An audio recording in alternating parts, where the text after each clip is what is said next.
నేను ఏం వింటున్నానంటే, మీరెందుకు మీకంత బంజారాల మీద అంత సింపతి? ఊరికే వాళ్ళు చాలా డెవలప్ అయ్యారండి.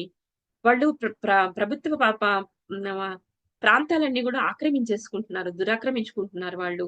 వాళ్ళు బాగా డెవలప్ అయ్యారు. ఇవాళ వాళ్ళకి ఒక రిజర్వేషన్‌లలో వాళ్ళకి మంచి ఉద్యోగాలొచ్చాయి అని నాతో వాదిస్తుంటారనమాట. అంటే మరి మనమందరం గూడా పాటుపడేది కూడా వాళ్ళందరూ అభివృద్ధి చెందడం కోసమే కదా! మరి అభివృద్ధి చెందుతున్నప్పుడు మనం సంతోషపడాలి కదా! వాళ్ళకేమైంది? వాళ్ళకేం తక్కువ? వాళ్ళు బానే అభివృద్ధి చెందారన్న మాట ఎందుకొస్తుంది అని జెప్పేసి.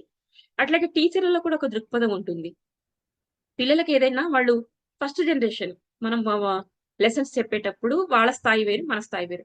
కానీ మనకు దాదాపు ప్రభుత్వంలో సిలబస్‌లు ఎలా ఉంటాయి అంటే, ఏ ప్రాంతం వాళ్ళకైనా సరే ఉభయ తెలుగు రాష్ట్రాలలో సరే ఇప్పుడంటే 2 రాష్ట్రాలు ఏర్పడ్డాయి. మామూలుగా గతంలో అయితే మొత్తం ఆంధ్రప్రదేశ్‌లో ఒకటే రకం సిలబస్. అది నగర ప్రాంతమైనా, లేకపోతే తండా ప్రాంతమైనా, మారుమూల ప్రాంతమైనా, ఏ ప్రాంతమైనా సరే ఒకటే సిలబస్ ఉంటుంది. కానీ మిగతా వాళ్ళందరూ కూడా బాగా చదువుకుని ఉన్నత స్థాయికొచ్చినటువంటి వాళ్ళ పిల్లలు వేరు. వీళ్ళు వెరీ ఫస్ట్ జనరేషన్ గాని, సెకండ్ జనరేషన్ అయిన పిల్లలు కానీ వేరు.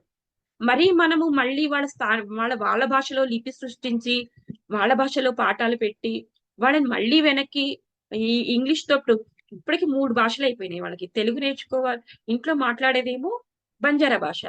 స్కూలుకొచ్చాక మాట్లాడేదేమో తెలుగు భాష. ఒక సబ్జెక్ట్ తెలుగుంటుంది. ఒకటి హిందీ ఉంటుంది. ఒకటి ఇంగ్లీష్ ఉంటుంది.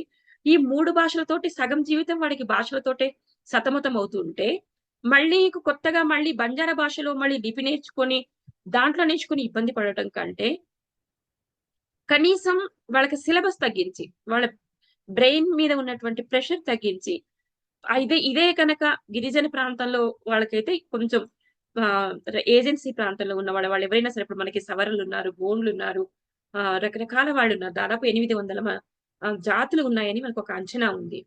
వీళ్ళందరికీ కూడా కొంచెం మనకు సిలబస్ తగ్గించి, కొత్త సిలబస్‌ని రూపొందించడం కష్టం గానీ, తగ్గిచ్చడం మూలంగా వాళ్ళకి శక్తిని కొంచెం మనము ఇది చేయొచ్చు అని జెప్పేసి నా వాదన.